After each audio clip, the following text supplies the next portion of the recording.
કેન્દ્રીય મંત્રી મનસુખભાઈ માંડવિયા આજે પોતાના લોકસભા વિસ્તારના પ્રવાસે રહ્યા હતા, જ્યાં તેમણે માણાવદર અને બાંટવા પંથકને કરોડો રૂપિયાના વિકાસ કામોની ભેટ ધરી છે।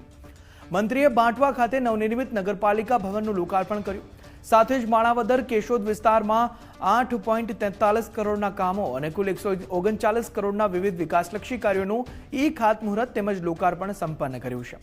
જે બાદ મંત્રી મનસુખભાઈ માંડવિયા ગેડ પંથકના ગામોની મુલાકાતે પહોંચ્યા હતા, જ્યાં ચાલતા કામોની સમીક્ષા કરી હતી। દર વર્ષે ગેડ પંથકમાં નદીના પાણી ઘૂસી જાય છે અને હજારો એકર જમીન ધોવાતા ખેડૂતોને ખૂબ મોટું નુકસાન સર્જાય છે।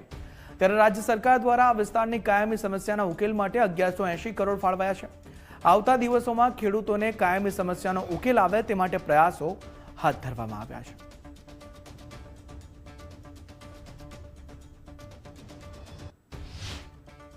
વિસ્તારની અંદર દર વર્ષે ચોમાસાની અંદર પાણી ભરાઈ જવાથી કિસાનોને નુકસાન થઈ રહ્યું છે। એના ઉકેલ માટે રાજ્ય સરકારે 1180 કરોડ રૂપિયા મંજૂર કરી ગેડ પંથકની કાયમી સમસ્યાનો ઉકેલ કરવા માટે ભગીરથ કાર્ય હાથ ધર્યું છે। આ કામની મેં આજે સમીક્ષા કરી છે। કેટલાક ચાલુ કામોની મેં પ્રત્યક્ષ મુલાકાત લીધી છે।